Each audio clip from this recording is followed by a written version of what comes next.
किसी के दिल तक पहुंचने का सबसे अच्छा रास्ता है उस इंसान को हंसाना। और आज हम इस वीडियो में ऐसे मशहूर इंसान के बारे में बात करेंगे जिसने लोगों को हंसा हंसा कर अपना फैन बनाया। और ये सिर्फ 1-2 साल के लिए नहीं बल्कि 25 साल तक टीवी पर राज कर रहा है। जी हाँ दोस्तों, आज हम बात करने वाले हैं मिस्टर बीन के बारे में।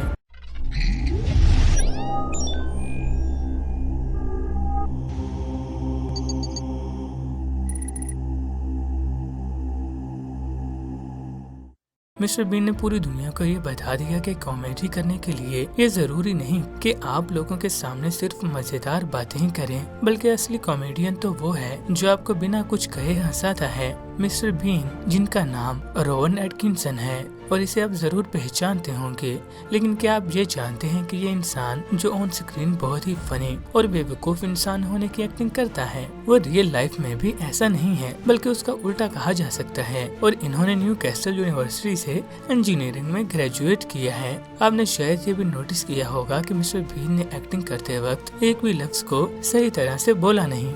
इसके पीछे जो रीजन है वो है उनकी स्पीकिंग डिसऑर्डर की बीमारी। लेकिन स्पीकिंग डिसऑर्डर रहते हुए भी इतनी अच्छी यूनिवर्सिटी से इंजीनियरिंग डिग्री लेने के बाद भी क्यों उन्होंने कॉमेडियन बनने के कैरियर को चूज किया, और कैसे उन्होंने अपनी लाइफ की सबसे बड़ी प्रॉब्लम यानी स्पीकिंग डिसऑर्डर को अपनी लाइफ की सबसे बड़ी अपॉर्चुनिटी में बदल डाला, वो आज हम इस वीडियो में शेयर करेंगे। रोवन एटकिंसन, जिन्हें हम मिस्टर बीन के नाम से जानते हैं, उनकी पैदाइश 6 जनवरी 1955 को इंग्लैंड के कॉन्सर्ट सिटी में एक गरीब मिडिल फैमिली में हुई थी। उनके बाप एक किसान थे और उनकी माँ हाउसवाइफ थी। बचपन से ही मिस्टर बीन हंसते खेलते रहते थे और बचपन में ही मिस्टर बीन अजीबोगरीब चेहरा बनाकर अपने दोस्तों और लोगों को हंसाना बहुत ही पसंद करते थे। इसके साथ साथ मिस्टर बीन पढ़ाई में भी बहुत ही टैलेंटेड स्टूडेंट थे, इसलिए यूनिवर्सिटी के इलेक्ट्रिकल इंजीनियरिंग में उन्होंने अपनी एजुकेशन को पूरा किया और इसके बाद ऑक्सफोर्ड यूनिवर्सिटी के प्रिंस कॉलेज से उन्होंने मास्टर डिग्री भी पूरी की। कॉलेज में रहते वक्त पढ़ाई के साथ साथ उन्होंने छोटे मोटे कैरेक्टर में एक्टिंग करना शुरू की।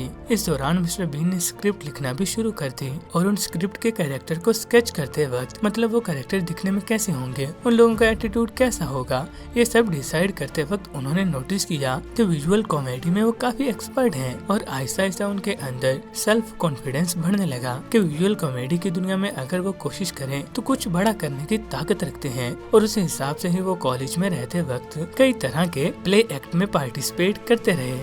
लेकिन उनकी स्पीकिंग डिसऑर्डर की बीमारी की वजह से अच्छी तरह परफॉर्म न कर पाने की वजह से ज्यादातर बाहर हो जाते थे। इसके बाद भी हिम्मत करके उन्होंने कई तरह के टीवी शोज में पार्टिसिपेट करने के लिए अप्लाई करने लगे। लेकिन उनकी स्पीकिंग डिसऑर्डर की बीमारी की वजह से वो हमेशा सारे शोज से रिजेक्ट हो जाते थे। लेकिन मेंटली डिप्रेस्ड हो जाने के बाद भी उन्होंने अपने टैलेंट के ऊपर से कभी भी भरोसा नहीं खोया। फिर वो अकेले ही अपनी प्रॉब्लम के हल को ढूंढ निकालने की कोशिश करते रहे और इस तरह से ढूंढते ढूंढते उन्होंने नोटिस किया कि वो जब एक्टिंग करते हैं तब वो सही से बात कर पाते हैं, लेकिन आम तौर पर बात नहीं कर पाते। इस वजह से उनका कॉन्फिडेंस थोड़ा और बढ़ गया और इस तरह मिस्टर बीन ने हार ना मान के फिर से अप्लाई करना शुरू कर दिया। लेकिन इस बार अच्छा चेहरा और हीरोइक बॉडी ना होने की वजह से उन्हें फिर से रिजेक्ट होना पड़ा। ऐसे में कोई भी आम इंसान होता तो यही सोचता कि शायद ये पागल है, एक तो स्पीकिंग डिसऑर्डर और ऊपर से दिखने में भी अच्छा नहीं, क्या जरूरत है एक्टिंग की दुनिया में अपना कैरेक्टर बनाने की। इंजीनियरिंग मास्टर डिग्री है तो कोई भी अच्छी से जॉब करना ही बेहतर होगा। लेकिन रोवन एटकिंसन कोई ऑर्डिनरी इंसान नहीं बल्कि वो एक एक्स्ट्रा ऑर्डिनरी इंसान थे और ये बात भले पूरी दुनिया को पता नहीं है, लेकिन वो खुद ये बात बड़ी अच्छी तरह जानते थे। तो इसीलिए वो अपने पैशन को फॉलो करने के लिए कभी भी पीछे नहीं हटे और ये बात वो बड़े अच्छे से समझ गए थे कि इसके बाद भी उन्हें उनके स्पीकिंग डिसऑर्डर प्रॉब्लम के लिए सारे टीवी शो से रिजेक्टेड होना पड़ेगा। इसलिए उन्होंने दिमाग लड़ाना शुरू कर दिया कि वो कैसे अपनी लाइफ की सबसे बड़ी प्रॉब्लम को सबसे बड़ी अपॉर्चुनिटी में बदल सकते हैं।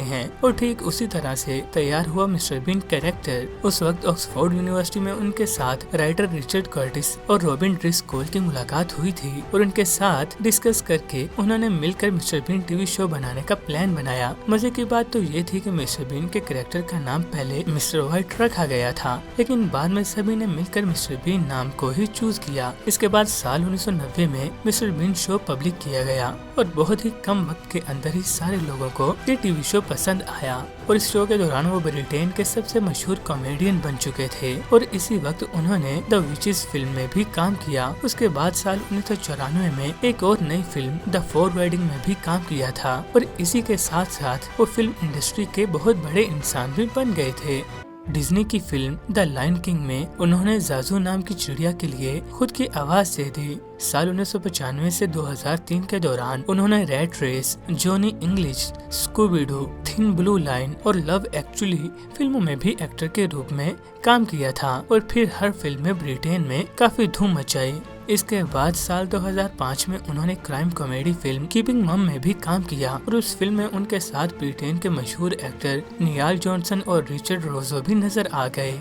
साल 2011 में उन्होंने जेम्स बॉन्ड पैरोडी की जॉनी इंग्लिश रिबाउंड फिल्म में भी काम किया था। ये फिल्म बॉक्स ऑफिस पर बहुत ही हिट फिल्म साबित हुई। अगर उनकी पर्सनल लाइफ के बारे में बात की जाए तो मिस्टर बीन ने साल 1990 में बीबीसी की मेकअप आर्टिस्ट सुनेत्रा सेस्ट्रे के साथ शादी की। उनके बच्चों का नाम बेंजामिन और लिली है, लेकिन साल 2014 में मिस्टर बीन और उनकी बीवी का डाइवोर्स हो गया और साल 2015 में मिस्टर बीन लुइस फोर्थ के साथ रिलेशनशिप में नजर आए और उन्होंने मिस्टर बीन के तीसरे बच्चे को दिसंबर 2017 में पैदा किया। दोस्तों, हम सबको मिस्टर बीन से यही सीख लेना चाहिए कि हालात कैसे भी हों लेकिन कभी भी हार नहीं माननी चाहिए। तो मैं उम्मीद करता हूँ कि आज की वीडियो आपको पसंद आई होगी। इस वीडियो को लाइक करें और चैनल को सब्सक्राइब करके बेल आइकन पर क्लिक कर दीजिए ताकि आप और मजेदार वीडियोस देख सकें।